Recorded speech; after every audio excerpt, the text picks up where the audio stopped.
Assalamualaikum warahmatullahi wabarakatuh. Perkenalkan, nama saya Tias Dwi Utami dari kelas 10 IPA 2. Tujuan saya membuat video ini yaitu untuk mengerjakan tugas remedial PPKN saya bab 1 mengenai integrasi nasional. Di dalam video ini saya ingin menjelaskan mengenai apa itu integrasi nasional, faktor-faktornya, faktor penghambat, dan lain sebagainya, menurut pengetahuan saya sendiri. Mulai langsung saja, apa itu integrasi nasional?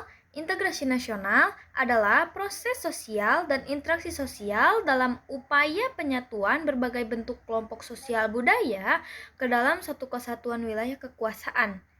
Ini dilakukan untuk membentukkan identitas nasional, diantaranya lambang negara, lagu kebangsaan, perundang-undangan, dan lain sebagainya.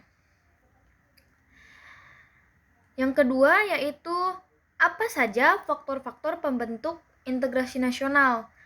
Adapun faktor pembentuk integrasi nasional yaitu adanya rasa senasib dan seperjuangan yang diakibatkan oleh faktor sejarah, dan ada juga ideologi nasional yang tercermin dalam simbol negara yaitu Garuda Pancasila dan semboyan Bhinneka Tunggal Ika.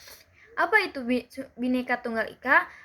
Berbeda-beda tapi tetap satu. Di Indonesia bukan suku, agama, ras, budaya bukan cuma satu, tetapi banyak.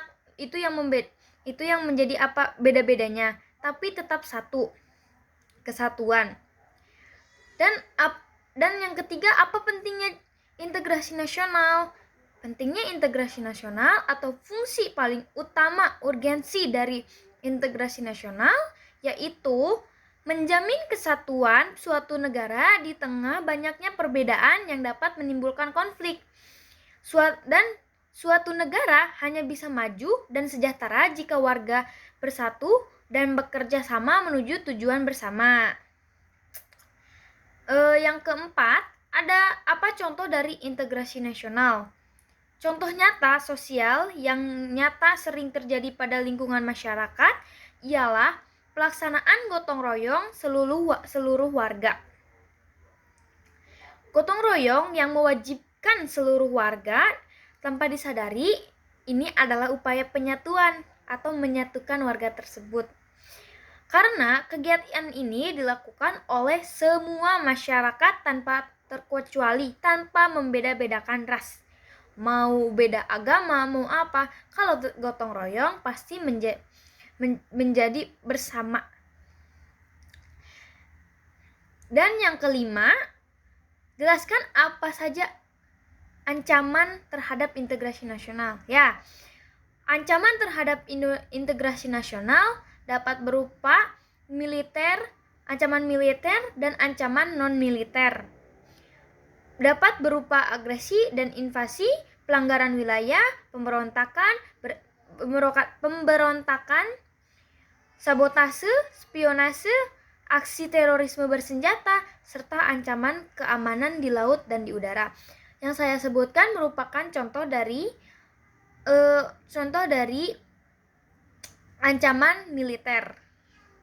Untuk ancaman non-militer yaitu bisa saja pengaruh budaya dari luar negeri, yaitu seperti dari gaya berpakaian, gaya berbahasa.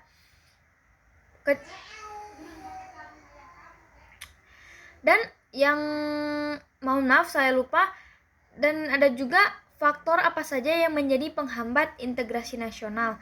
Faktor penghambat integrasi nasional yang pertama yaitu beragamnya masyarakat Indonesia, mulai dari beragamnya suku, agama, ras, serta golongan lainnya. Bahkan di Indonesia terdapat ribuan suku bangsa yang tentunya membuat integrasi nasional menjadi terhambat karena banyak perbedaan yang ada. Nah, dari perbedaan itu muncullah integrasi nasional. Nah, bagaimana upaya bangsa Indonesia meningkatkan integrasi nasional? Upaya yang dilakukan yaitu mempertahankan dasar negara Pancasila dan Undang-Undang Dasar atau UUD 1945. Yang kedua, mewujudkan dan mendalami nilai-nilai Pancasila dalam kehidupan kewarganegaraan. Dan yang ketiga, meningkatkan rasa nasionalisme dan cinta tanah air.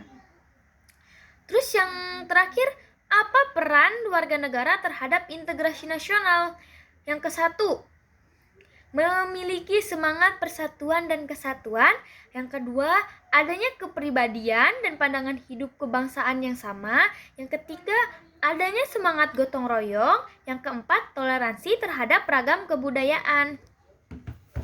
Sekian video dari saya, semoga dapat